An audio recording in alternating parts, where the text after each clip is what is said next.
Hi, shalom, welcome and welcome back to my YouTube channel.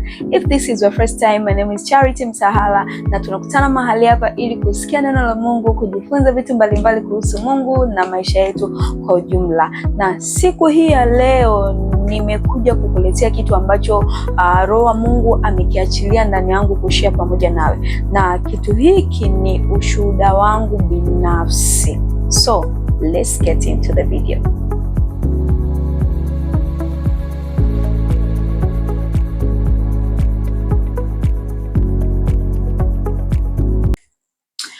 Yes, miaka kadhaa hapo nyuma nilifanikiwa kumaliza elimu ya chuo kikuu na nilisoma chuo kinaitwa Ustawi wa Jamii. Kwa ambao mnakijua Ustawi wa Jamii, yes, nilisoma pale nikamaliza bachelor degree ya Human Resources Management. Bwana Yesu asifiwe. Lakini katika hiko kipindi cha masomo kuna changamoto ambayo niliwahi kupitia, na haikuwa mara moja, ilikuwa kwa mara kadhaa. Na changamoto hiyo ilikuwa ni changamoto ya ada. Kuna wakati ambao nilikosa ada na ikanilazimu kufanya mitihani ya special. Kama mara mbili wakati niko chuo hapo nimefanya mitihani ya special mara mbili. Lakini kitu ambacho Roho Mtakatifu ametaka ni share na wewe, sababu ya Roho Mtakatifu kutaka ni share na wewe kuhusu huu ushuhuda wangu wa namna ambavyo nimepata degree yangu ni ili kukutia moyo mtu mmoja. Yamkini kuna vitu ambavyo unapitia na unamwamini Mungu, unaona umeomba lakini unahisi kama Mungu hayuko na wewe, unahisi kama Mungu hakujibu. So leo kupitia huu ushuhuda wangu ukakutie nguvu, ukakuimarishe, ukainue imani yako na uzidi kumwamini na kumtegemea Mungu. Kama ambavyo mimi alishow up kwenye elimu yangu, ndivyo ambavyo na wewe atashow up kwenye hicho kitu ambacho unaona kama umefika mwisho na hauna msaada mwingine wowote zaidi ya Mungu. Bwana Yesu asifiwe. So ilikuwa nimemaliza chuo 2020. Wakati namaliza chuo nilikuwa semester iliyopita, wakati sasa niko mwaka wa 3, semester ya kwanza ya mwaka wa 3 sikufanya mtihani kwa sababu ya kukosa ada. Kama unakumbuka 2020 ndio ulikuwa mwaka wa corona, COVID-19. Yes, so my brother ambaye ndo alikuwa ananilipia ada akawa amesimamishwa kazi kwa muda huo, kipindi hicho cha corona akawa amesimamishwa kazi. So semester ya kwanza ya mwaka wa 3 sikufanikiwa kufanya mtihani. Hivyo ikabidi niingie semester ya pili huku sijafanya mtihani wa semester ya kwanza. Nakumbuka tulikuwa tunapewa barua za kurudishwa nyumbani kwamba hamjafanya mitihani, kwa hiyo huwezi ukaendelea na hii semester kama hujafanya mtihani. Nikiwa nimepokea ile barua, naenda kwa mwalimu, namwambia mwalimu, haina shida, mimi nitalipa ada yote, mwisho wa semester hii nitalipa ada yote na mitihani yote nitafanya bila tatizo. Nakumbuka kuna wakati nilikuwa naenda kwa mwalimu na mwalimu anakujibu vibaya mpaka unatamani kulia. Bwana Yesu asifiwe. Lakini nikaendelea hivyo hivyo kusoma na napewa barua ya kwamba usiendelee kuja darasani kwa sababu ya kushindwa kufanya mitihani ya semester iliyopita, lakini mimi nikawa naendelea kwenda, na trust me, haikunipa shida kabisa. Yaani zile barua nilikuwa naona tu kwamba hebu niacheni bwana, hebu niacheni. Haikuwa inanipa shida kabisa, na ndani yangu nikawa nasema kwamba mimi mtoto wa Mungu. Mungu atajua atafanyeje, namna gani atakayofanya nitapata hii ada. Namna gani atakayofanya nitapata hii ada. Bwana Yesu asifiwe. So nikawa naendelea kwenda darasani. Mpaka ikafika siku ambayo ilikuwa ni 1 week kabla ya kuingia kwenye mtihani wa kumaliza semester ya pili. Na haukuwa tu mtihani wa kumaliza semester ya pili, bali ulikuwa ni mtihani wa kumaliza chuo mwaka wa 3, ndio nilikuwa niko mwaka wa mwisho. So kipindi chochote nyuma, kama ambavyo nilikuwa nimekwambia, sikuwa na wasiwasi. Yaani nilikuwa najua kabisa my brother sasa hivi hana kazi na sijui kwamba nitapata wapi hela ya kulipa ada, lakini ndani yangu nikawa sema Mungu atatafuta njia ya mimi nilipe ada. Mungu atatafuta njia mimi nitapata hii ada. Kwa hiyo sikuwa na wasiwasi kabisa. until ilipofika wiki moja kabla ya kuingia kwenye mtihani wa mwisho. Ilitokea siku nikiwa niko hostel, marafiki zangu walikuwa wanakaa hostel. Kwa hiyo nikawa niko hostel na marafiki zangu, na kuna msichana nilikuwa namsuka, aliomba nimsuke. So nikawa namsuka. Nilipokuwa namsuka, akaja mtu akanambia, umeona tangazo lililotumwa kwenye magrupu? Nikaambia no, tangazo gani? Akanipa simu yake. Alivyonipa simu yake, nikaona lilikuwa ni tangazo la majina ya watu ambao hawatofanya mtihani. Lilikuwa ni tangazo ambalo lina majina ya watu ambao hawatofanya mtihani.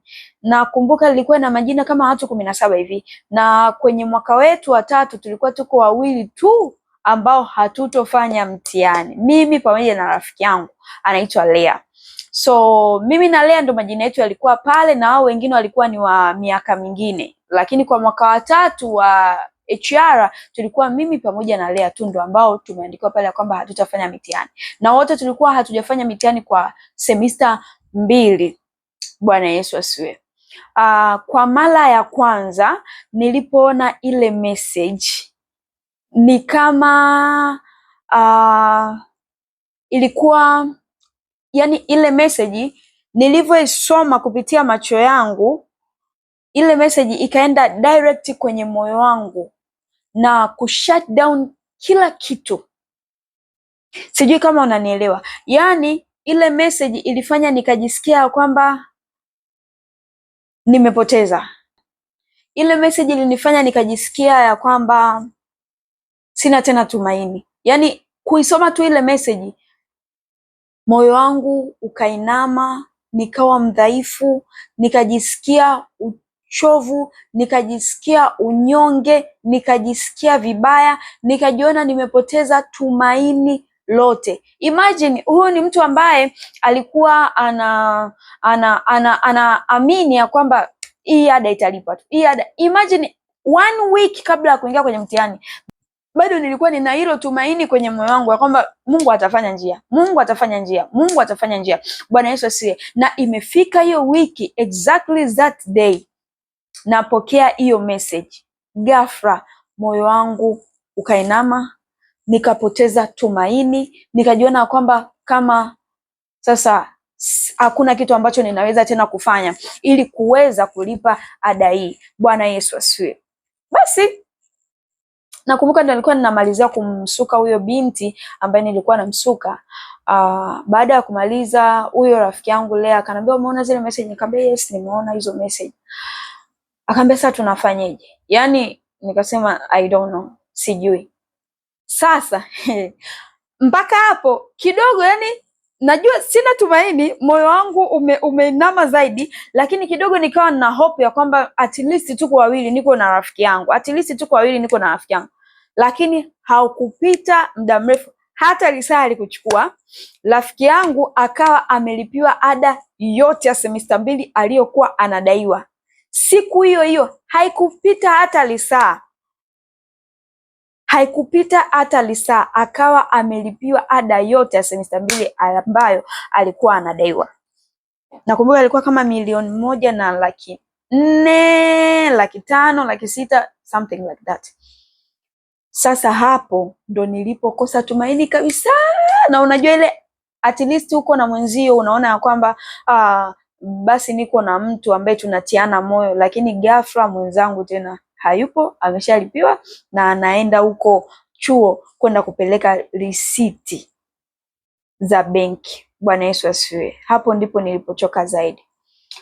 Basi nakumbuka hiyo siku ilikuwa ni Ijumaa, nikaamua kutoka hapo nikaenda kanisani. Na kanisa ambalo nilikuwa nimeenda sio mbali na chuo. Nikaenda kanisani, nilipokwenda kanisani nikamkuta mtumishi ameshaanzisha maombi. Wakati ameanzisha yale maombi, alikuwa yani kama vile alikuwa anaongea na mimi. Alikuwa anaomba kama kuna mtu amekosa ada, Mungu amuonekanie. Yani alikuwa anaomba vitu ambavyo naona kabisa vinanigusa. For the first time nililia hiyo siku. nililia, yani nililia kwa kuona kwamba sasa mimi ndo basi nimeshapoteza, sina tena tumaini la kuingia kufanya mtihani. Nikawa namuuliza Mungu maswali mengi sana. Baada ya ibada sasa nikarudi nyumbani, nikawa namuuliza Mungu maswali mengi sana. Kwa hiyo umenipeleka chuo, nimesoma chuo miaka yote hii na nimemaliza hizi semester zote kiubishi hivyo hivyo, lakini mwisho wa siku ndo sifanyi mitihani. Kwa hiyo huu mwaka wangu wote mimi nimeingia darasani bure bila sababu, nimeingia darasani bure, manake sifanyi mtihani. Na kama sifanyi mtihani, manake kumbuka ya kwamba semester iliyopita sikufanya mtihani. Kwa hiyo na kama semester hii tena sifanyi mtihani, manake nikirudi tena ninarudia mwaka mzima. Sio kwamba ninaenda kufanya special mitihani, no, inabidi nirudie mwaka mzima, kwa sababu huwezi kufanya mitihani ya special mara mbili kwa semester mbili. No, inabidi nirudie mwaka mzima. Kwa hiyo nikawa namuuliza Mungu, kwa hiyo hapa ndo unataka niishie? Kwa hiyo hapa ndo mwisho yani? Kweli mwaka mzima nimeingia darasani, nimesoma vipindi, nimesoma masomo, lakini mwisho wa siku sifanyi mtihani. Nimepoteza mwaka mzima. Nililia huo usiku, nikamwambia Mungu, what is this? Where are you? Uko wapi? Basi kesho yake nikaendelea na maisha yangu. Nakumbuka watu walikuwa wananipigia simu, watu wengi, wadogo zangu wengine wa chuo wananipigia simu, dada, imekuwaje, tumuona jina lako. Na jina alivyotolewa alikuwa amebandikwa kwenye notes board ya chuo. Yaani ile kila mtu akipita hapo anasoma. Unajua ule ubao wa matangazo wa chuo. So kila mtu alikuwa akipita hapo anasoma yale majina yamebandikwa kwenye ubao wa matangazo wa chuo. Haikuishia tu hapo kwenye kubandika, yale majina yalipita kwenye kila magrupu ili kila mwanafunzi ambaye jina lake liko pale aone.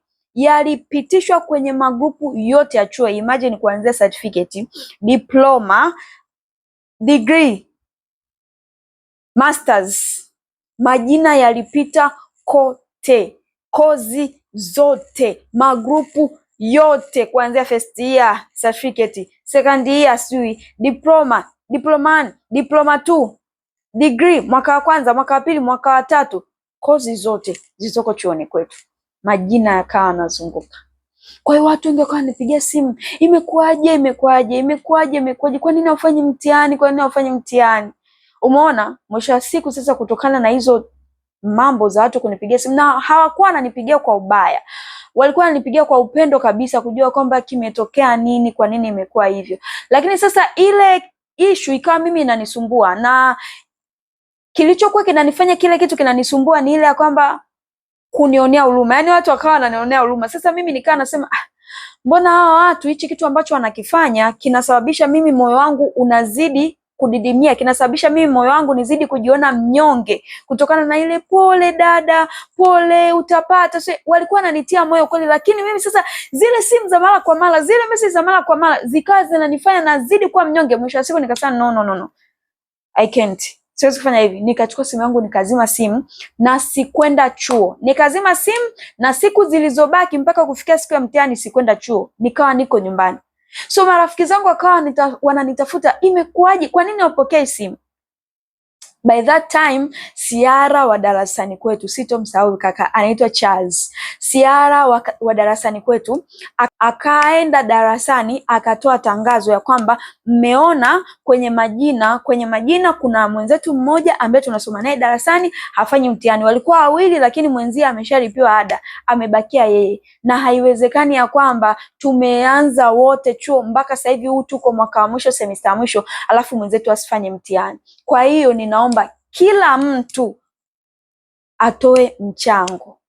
Ukiwa na 5,000, ukiwa na 10,000, kila mtu atoe mchango ili tupate ada ya mwenzetu. Marafiki zangu na huyo Siara Chazi wakaenda mpaka kwa walimu, wakawa wanaomba mchango kwa walimu. Can you imagine that? This God. Wakawa wanaenda kwa walimu, wanaomba mchango kwa walimu. Kwa hiyo huku anakusanya hela, mimi niko nyumbani siendi chuo kwa sababu sitaki ile mtu unaonana naye anza kuambia pole. Ni kitu ambacho kilikuwa kinanifanya sasa imani yangu inazidi kushuka, nazidi kuwa na wasiwasi zaidi, nazidi kuwa na hofu. Basi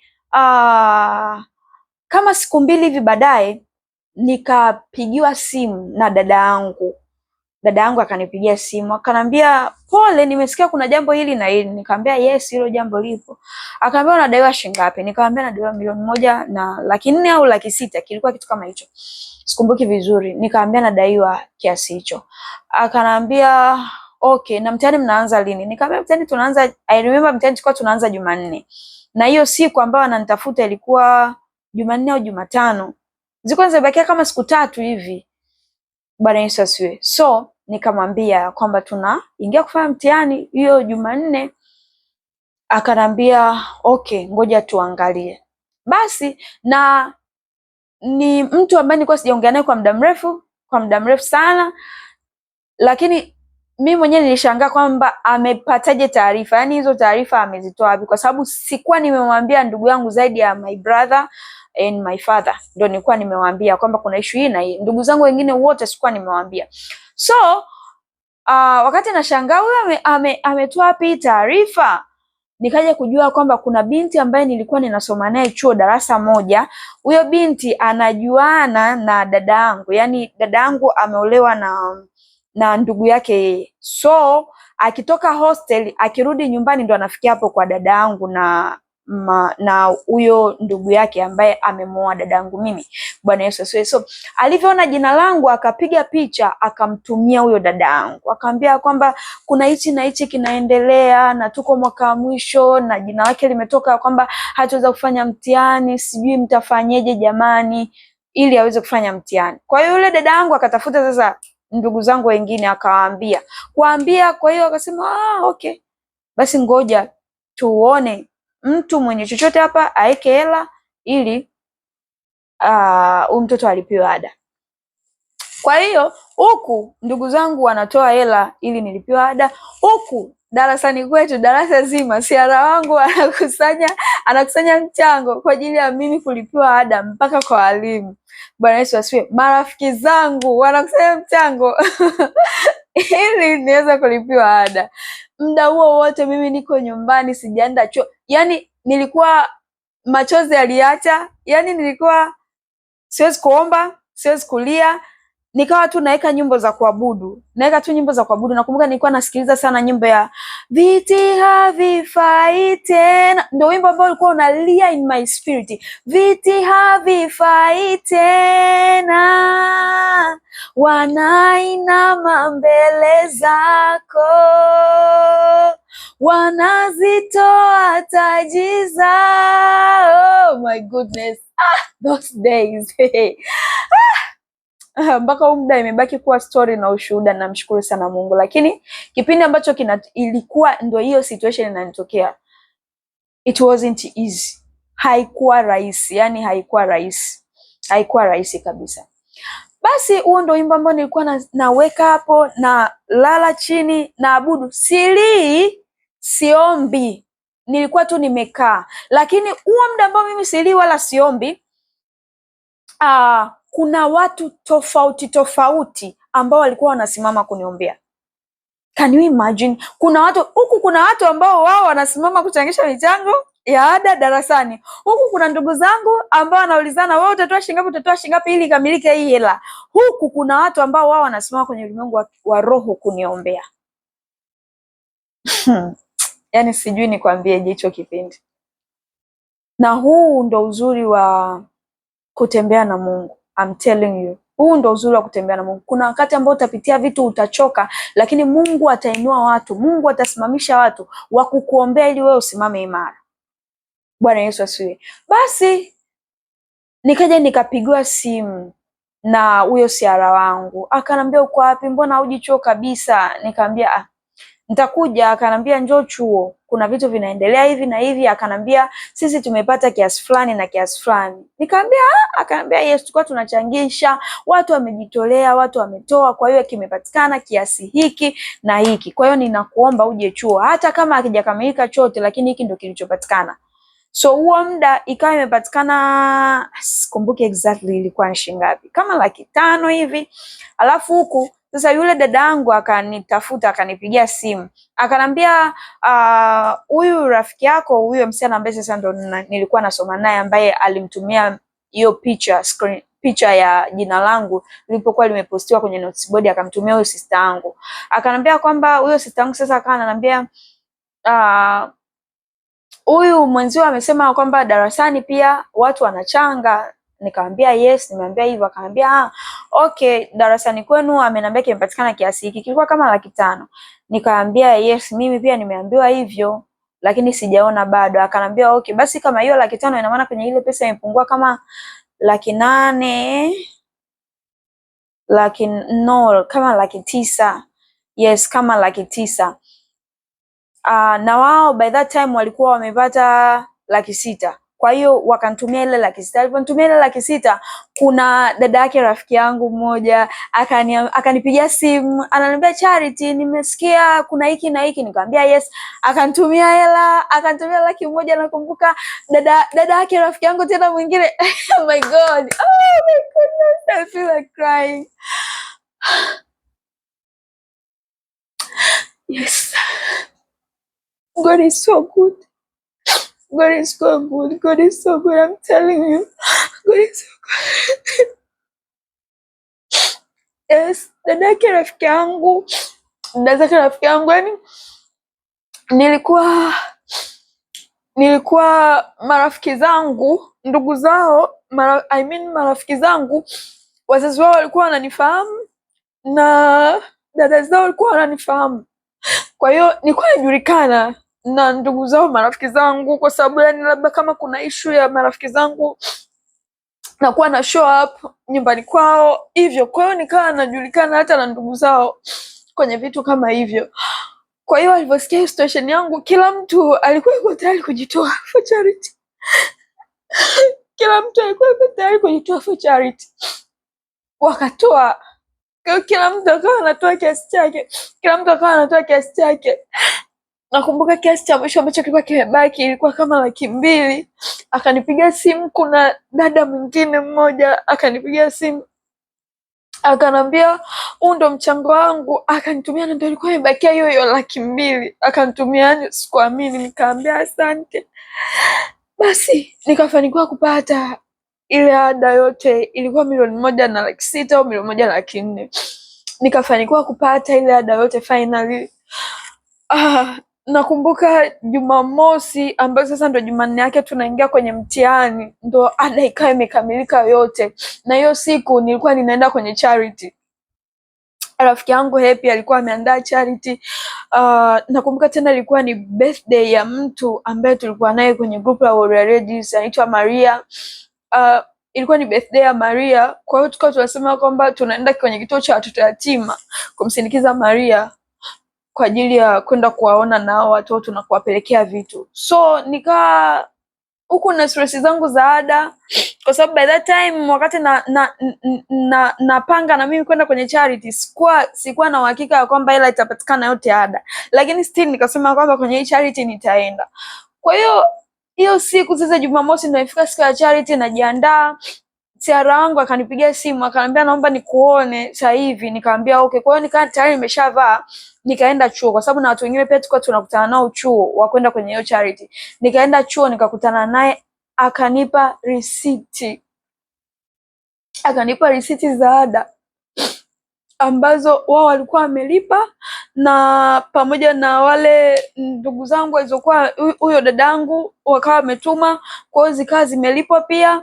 Na huyu mwingine ambaye alikuwa amemalizia huko alonitumia mwenyewe, nikaenda nikamalizia kulipa pia. Kwa hiyo Jumamosi nikawa nimekamilisha kiasi chote cha pesa ambacho nilikuwa nadaiwa kwa semester 2 nzima za chuo. Kiasi ambacho sikuweza kulipa kwa semester 2, nikakamilisha kulipa within a week. Nikakamilisha kulipa.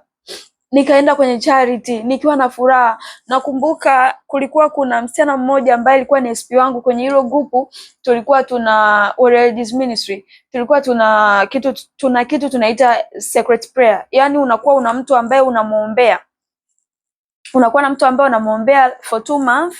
Baada ya hapo unakuja siku ya kuvunja secret prayer, mnatajana. Mimi nilikuwa namuombea mtu fulani. So mtu ambaye alikuwa ananiombea for that time anaitwa Melania. Alikuwa ananiombea for that time. Wakati akutana na mimi kwenye charity, akaniita pembeni. Akanambia, mbona nikikuombea nasikia huzuni moyoni? What is going on? What is wrong? Nikaja nikamwambia kuna issue hii na hii ilikuwa inaendelea, lakini hivi sasa namshukuru Mungu leo tunavyoonana hapa ndo nimekamilisha kulipa. Akasema wao, namshukuru Mungu kwa ajili hiyo, maanake nilikuwa kila nikikuombea na moyoni nasikia huzuni, nasikia kulia. Nikamwambia yes, ndio hicho kitu ambacho kwa kinaendelea kwenye maisha yangu. Bwana Yesu asifiwe. So nikafanikiwa kulipa ada, nikaingia kwenye mtihani Jumanne. Mambo yalikuwa mengi, yani haikuwa tu kuhusu ada. Kilikuwa ni kipindi kigumu kwa sababu imagine una changamoto hiyo ya ada. Kwa hiyo wiki nzima ambao wenzako wanahangaika kusoma, mimi huku ndo sikuwa hata na uhakika kwamba mtihani nitafanya. Kwa hiyo nilikuwa sisomi, nilikuwa ninalala tu. Nilikuwa sisomi, nilikuwa nalala tu. Na kile kipindi ambacho tunahangaika na research, mtu ambaye alikuwa ananiambia kwamba atanisaidia kufanya research baadhi ya vipengele akanipotezea. Kwa hiyo nikawa sina mtu anayenisaidia na sina PC, nilikuwa tu nina simu. So imagine natakiwa nifanye research, nimalize, nipeleke kwa mwalimu, huku mambo ya ada na mambo yote haya. Lakini by the grace of God nikafanikiwa. Nilienda kanisani, nikamshukuru Mungu sana kwa kitu kama hicho ambacho alikuwa amekitenda. Nikafanikiwa kufanya mtihani, nikafanya mtihani na nikafaulu vizuri. Nakumbuka nilipata GPA ya 3.8, kitu kama hicho, nilipata GPA ya 3.8 na after one month nikarudi tena chuo, wakati wenzangu sasa wote wameshamaliza. Ikabidi nirudi chuo ili kwenda kufanya wanaita special, ile ya semester iliyopita ambayo nilikuwa sijafanya. Ikabidi nirudi chuo ili kwenda kufanya special, na nilivyoenda kufanya special nikafanya vizuri, na nikafanya vizuri mtihani wa special nikapata GPA ya 4. So nikamaliza chuo nikiwa na overall GPA ya 3.9. Can you imagine? Na nimefanya mitihani ya special 2 times. Na mara ya kwanza kufanya mtihani wa special ilikuwa ni second year, first semester. Mitihani ambayo wenzangu walifanya for 2 weeks, mitihani ambayo wenzangu walifanya kwa wiki 2, mimi nilifanya ndani ya siku 3. Unajua special wenzako wote wako nyumbani, holiday, wamepumzika, wamefunga chuo, wewe ndio unakuja chuo kufanya mtihani wa special kwa sababu ulikuwa umeshindwa kulipa ada. Nikaja chuo nikafanya special, mitihani aliyoifanya watu kwa wiki 2, mimi nikafanya ndani ya siku 3. Kwa siku nafanya mitihani hiyo 3. Yaani unajua kwa siku unafanya mitihani 3. Una mtihani asubuhi, una mtihani mchana, una mtihani jioni. Yaani kuna wakati ulikuwa ukifika nikimaliza mtihani wa pili nilikuwa siwezi tena kuingiza kitu kingine kichwani mwangu na mkono umechoka, hauwezi tena kuandika. Lakini guess what? Hiyo mitihani yote ya special nilipata GPA ya 4. Bwana Yesu asifiwe. Sikuwahi kufeli, sikuwahi kusub chuo, sikuwahi kukeri. GPA 4, GPA 3.9, nimemaliza chuo overall GPA 3.9. Upper second class. Bachelor degree ya Human Resources Management. My God, by the grace of God. Ninajua nilimaliza chuo ikiwa sio kwa nguvu zangu, sio kwa uweza wangu. Kulikuwa kuna struggle nyingi sana kwenye eneo langu la elimu, nyingi za kutosha. Yani kwenye eneo langu la elimu lilikuwa lina struggle nyingi, yani nyingi, kuanzia huku chini, kuanzia sekondari. Yani nimepitia vitu kama hivyo vingi sana. Sekondari form 4, nimemaliza shule form 4. Wakati matokeo yanatoka, mimi matokeo yangu yalikuwa yamefungiwa, hayajatoka. Watu wanashangilia matokeo yao, mimi baada ya mwezi ndo nakuja kufunguliwa matokeo yangu na yaona. So utakuja kuona kwamba eneo langu la elimu nilipitia vitu vingi tofauti ili tu kunikwamisha nisiweze kufanya nini, kumaliza chuo. But by the grace of the living God, Elohim himself, my Father, my God, Elroy, Jehovah Jireh, my provider. My Lord showed up for me. My Lord showed up for me. Nikamaliza chuo vizuri na GPA yangu nzuri. Nika graduate siku yangu ya graduation. Yani niko kwenye graduation, wakati niko saluni nasubiria kufanya makeup, nilikuwa nasikiza nyimbo, unajua ile tu Faithful ya Moses Bliss. Yani that is my all time song. Yani huo ni wimbo too faithful. Yani nilikuwa nausikiza too faithful. Nilikuwa nalia wakati nasubiria kwenda kupaka makeup, niko nje nasubiria watu wa ndani wamalize. Nimekaa nje nasikiliza Too Faithful by Modest Bliss. Nalia, machozi yananitoka. Mungu, finally. Mimi finally nimemaliza chuo, degree. Mimi finally, na struggle zote za elimu, na struggle zote za kuhangaika, lakini hatimaye nimemaliza chuo. Nikaenda zangu, nikavaa zangu jo, nikagraduate zangu vizuri. So, kwa nini Roho Bwana amenipa hichi kitu ni share pamoja na wewe? Inawezekana kuna vitu ambavyo unapitia. Inawezekana wewe upande wako ikawa sio elimu kama ambavyo mimi nilipitia struggle nyingi eneo la elimu. Kwako wewe inawezekana ni biashara, kwako wewe inawezekana ikawa ni ndoa, kwako wewe inawezekana ikawa na wewe pia ni elimu kama mimi, kwako wewe inaweza ikawa ni kitu chochote kile. Lakini leo niko hapa kukwambia ya kwamba Mungu anaweza. Mungu anaweza. Mungu anaweza. Hiyo situation yako ambayo unaona ya kwamba hauna tena msaada, huoni mbele, huoni wa kukusaidia, huoni wa kukushika mkono, huoni wa kukufariji kwenye hiyo situation, Mungu anaweza kutokea. Usijue ya kwamba imetokeaje mpaka ametokea. Usijue ya kwamba imekuwaje mpaka ameweza kutokea kwa namna hiyo. Lakini Mungu anaweza kutokea kwenye hiyo situation yako ambayo unaipitia. Mungu anaweza kutokea kwenye hiyo situation yako unapitia. Na hautoamini jinsi ambavyo kila kitu kitabadilika na kuwa historia. Kila kitu kitabadilika na kuwa ushuhuda. Kama ambavyo mimi mdauni nasimulia hichi kitu kama ushuhuda. Kipindi hicho ilikuwa ni ngumu. Kipindi hicho haikuwa rahisi. Lakini leo ninasimama mbele yako, niko mbele yako, ninakushuhudia hiki kitu miaka 5 iliyopita. Mungu anafaa kuaminiwa. God can be trusted. I'm telling you, God can be trusted. Zile ada zikulipwa tu na watu. I'm telling you, kuna watu ambao mimi nilikuwa sijawasiliana nao kwa muda mrefu, ambao nao pia walitoa pesa zao kulipa ada. Kuna watu ambao hata hawakuwa na ukaribu na mimi, lakini wao pia walitoa pesa zao kulipa ada. Yani kila mtu aliposikia Charity amekutwa na hiki kitu, kila mtu, yani ndio ule wimbo ambao nilikuwa nausikiliza baadaye ukaleta maana, vita havifai tena. Yani manake kila mtu alikuwa anahangaika kwa ajili yangu. Kila mtu alikuwa hawezi kutulia kwa ajili yangu. God, Mungu alisababisha ada ikapatikana. Ada niliyoshindwa kulipa kwa semester 2, na kila semester na miezi 4, manake miezi 8, ikaja kulipwa within a week. Exactly 4 days. Ikaja ikalipwa hiyo ada. Kwenye hicho kitu ambacho unakipitia, muamini Mungu. Muamini Mungu.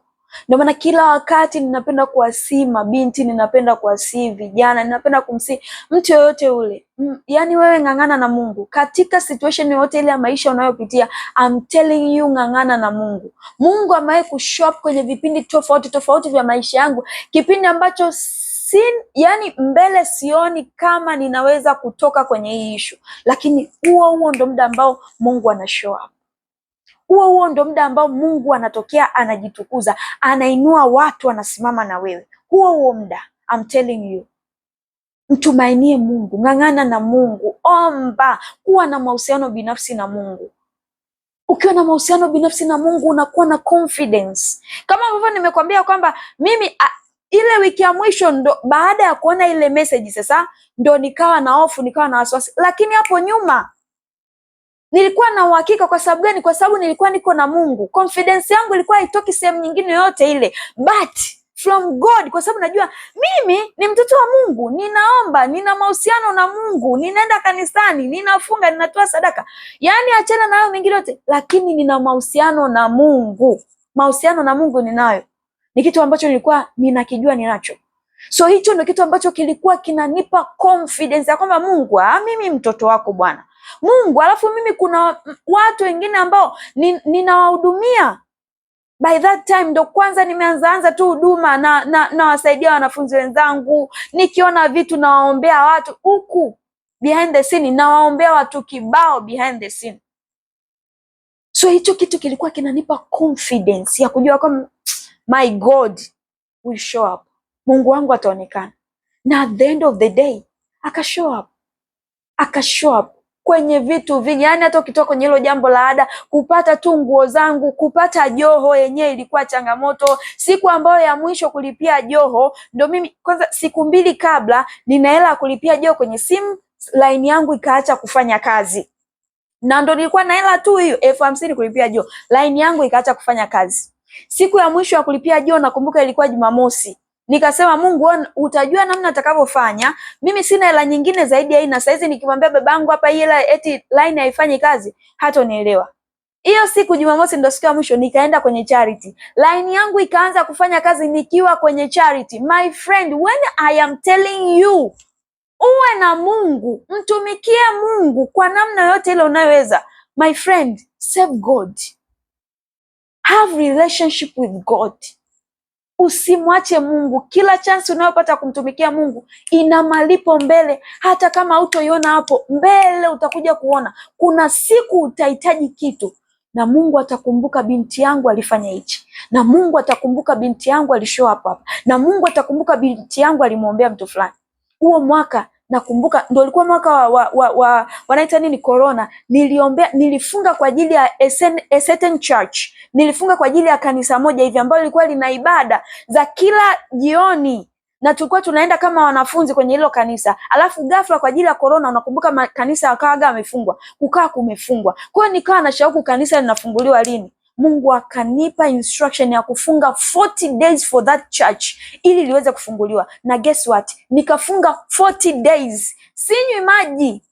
Nafungulia saa 12. Nafunga kuanzia asubuhi mpaka saa 12 nafungulia. Na baada ya siku 40 lile kanisa likafunguliwa.